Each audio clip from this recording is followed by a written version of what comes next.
We're back with another episode on Genz Mom Pod, and I am happy that you took the time out, guys, to be here for your own healing today. It's Genz. We're back with each other. We are back to talking trauma stories. We're back to expressing ourselves. And again, I post regularly on YouTube, daily on Instagram at Genz Mom Pod and at Genz Mom Toronto. So if you want to see more content regarding healing, right, regarding trauma, how you can process that, follow our pages. DM your story. I would love to hear them, and I would love to tell them here on the show. So, how are you feeling? Did you watch part 1? Because this is a part 2 series. So if you watched part 1, kudos to you. You know what this episode will be about. Where you have some type of idea. It's about trauma, yes, more is coming. But if you haven't watched it at all in my previous episodes, I put your brain in a win. So go ahead and catch up. Subscribe so you can get my immediate videos, right? Turn your notifications on, because that is what it's about. It's not about when you can check in for yourself, right? The healing is happening. So jump onto the wave. Jump onto the wave of here and now.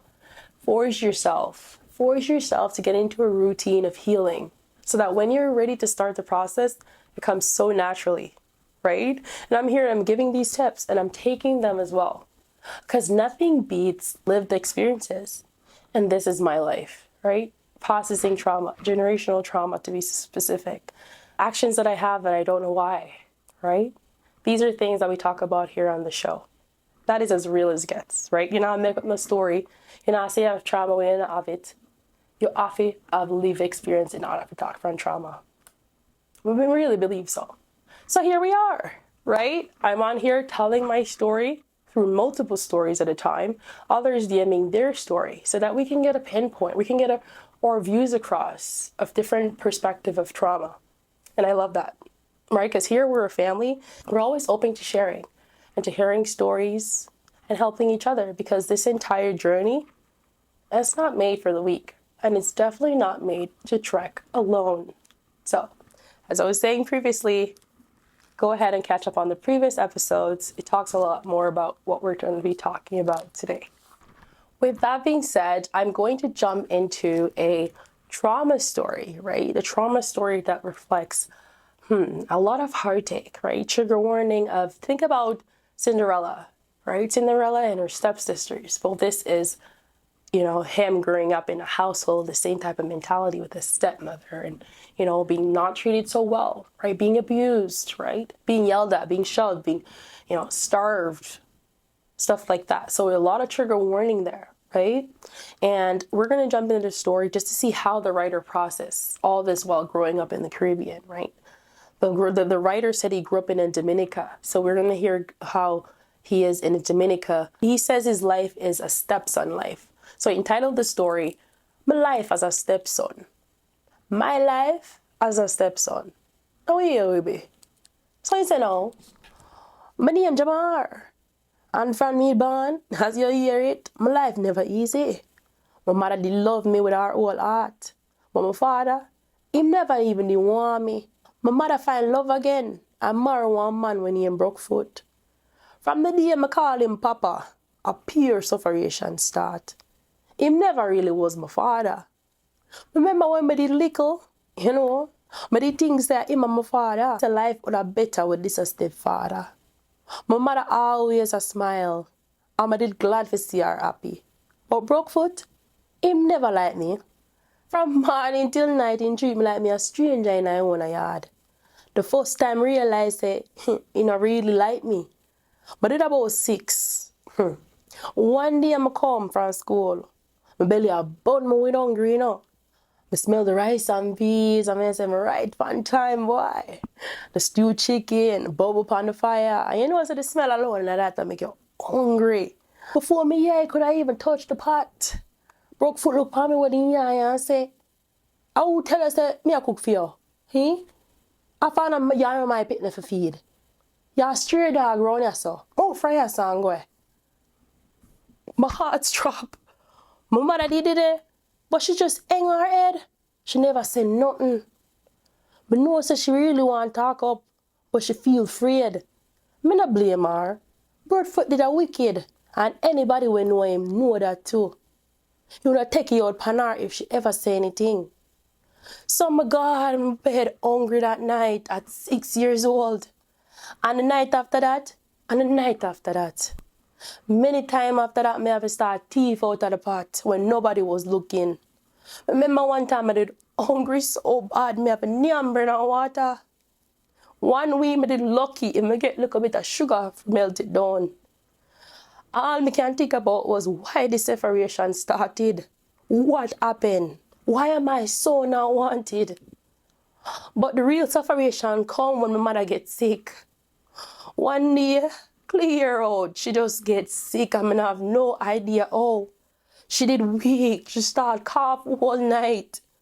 And even at daytime, she started drop down to beg broke food. But begging for help her up. Begging for carry her go one doctor. And just scare up in your face and say, you give me money? You have money for my car? Never have the money to spend for my mother. I feel my whole body a crash as she get worse and worse. My mother did the only somebody who ever stop to love me. She a slip away and I can't do nothing about it. I try to beg the neighbor for help her and she too give me a look of brush of tea. Me ask the neighbor for help her. She give me a look of bush tea for give her. But it never enough. One day I sit down beside my mother. I hold her hand and I start bawl. I whisper, Mommy, please don't leave me. Mommy, please, I need you. Mommy, please don't do this to me. She smiled weaker and weaker and she rubbed her head. Then she touched mine and she said, my boy, you're strong. Nothing not gonna happen to you. I always gonna deal with you. 2 days later, I wake up and her body cold. I feel the darkness wrap on my neck, or my body, or my whole soul. My mother gone left me. Gone left me in the hands of a man who hate me. From that day, I know I did have to go fight for myself. I run with that same night. I walk miles, miles and miles till I touch the church. The old church I used to go to when I was a baby. The pastor wife see me. She sees me did hungry and she take me in. I was only a teenager at this point. She gave me food, she gave me clothes. And the first time I feel like I ever feel safe, I sleep good that night. My mother's spirit never left me. Every day I work hard and I stay at the pastor's wife home. It was not a good life. They too took advantage of me. I was basically their slave. I was told to clean the grounds. I was told to cook the food. But at the end of the day, it was consistent care than what my broke foot had to give me. Who was I supposed to blame? I was just a child who came up in the world. I know everybody have a mother and a father, and I never have none of them. I never have a mother, never had a father. Anybody will have food for dish out, if you give me now, that's on my foot half a day. But I have to live to rely upon people. I don't know what my future is going to be. I don't go to school often, so I don't really have a head. But I know what I want in a life. But I want to turn a firefighter. And for that, then say you only need a diploma. I plan to send myself back for school. But now times hard, I don't know if it do me a struggle. In the meantime, I am just here holding down a little bit of job. But think about what happened to me often, and it still happening right now. Me I find out a way to have my own little place, but I still have to pay rent to the pastor's wife. A lot changed since that day when my mother died. Every day I work hard, I study, I build my life, and I swear nobody not gonna treat me the way Brookfoot did. Even though he starved me, and the pastor's wife as well took advantage of me. Who was I supposed to blame? Society left me in the hands of no one. But tell me story for all of the pin them out and know where I suffer. Your plan not gonna last forever. You have to fight. You have to push. You have to believe so you deserve better. And one day, peace I gonna find you just like it did to me. Hold the faith.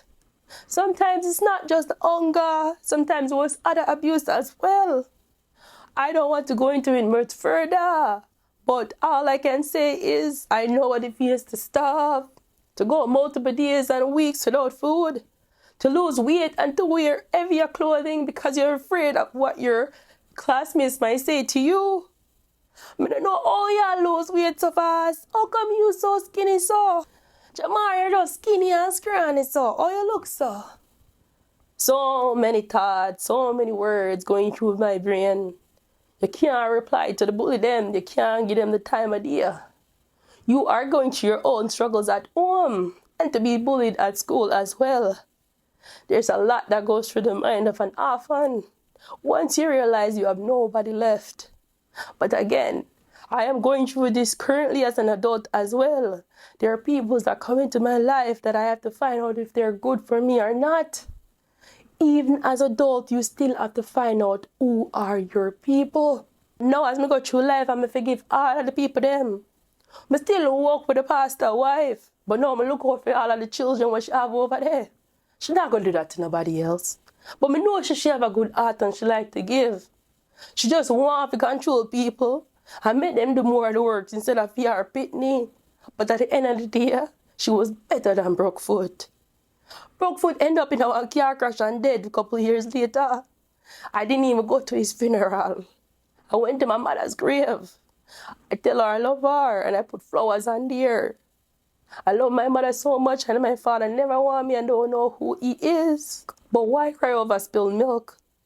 Get up and find a reason to live. Let this be your encouragement to tell you that I was born as an orphan, but an orphan life will not come from me. I will find my own family. I will be accepted and I will heal from this trauma. My younger Jen does not deserve this. I will never, ever give another child the pain that I felt growing up.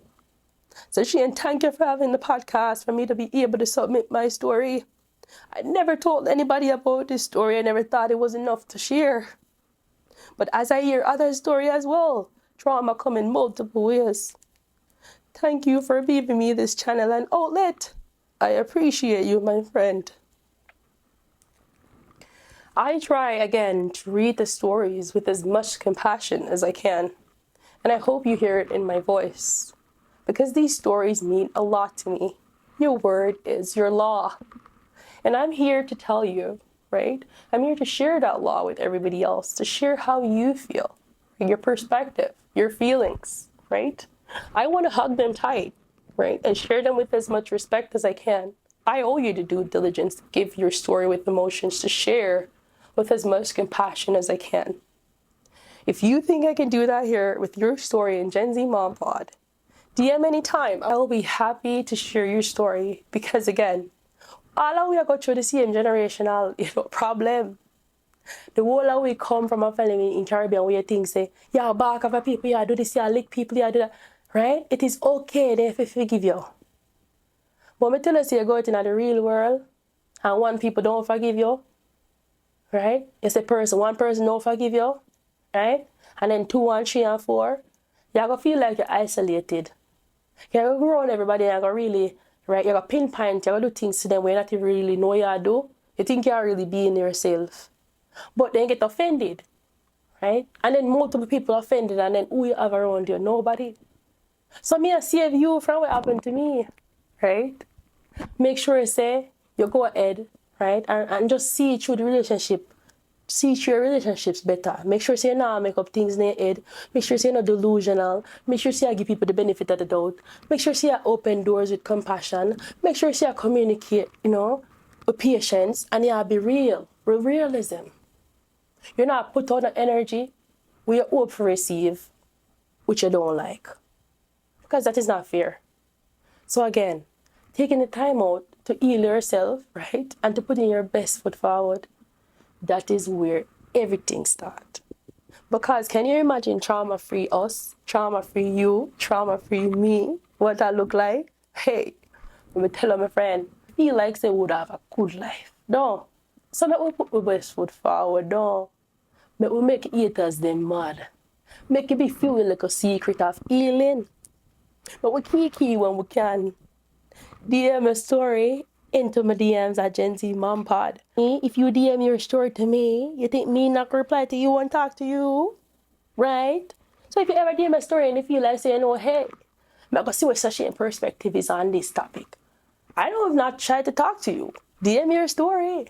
I would love to hear it here on Gen Z Mom Pod, because we are here about healing in whatever shape or form that might look like.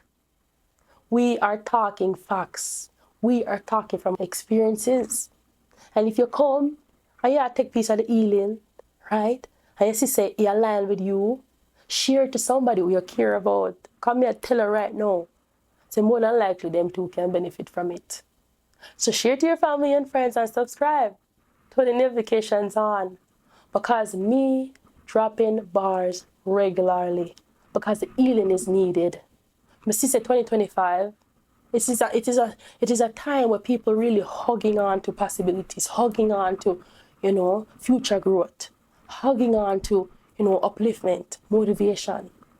So I really want to be, not only am I hugging on to growth, hugging on to positivity, right? I want to hug on to the possibility of changing others' mindset, giving myself that power to think that from my life experiences, I can give somebody hope.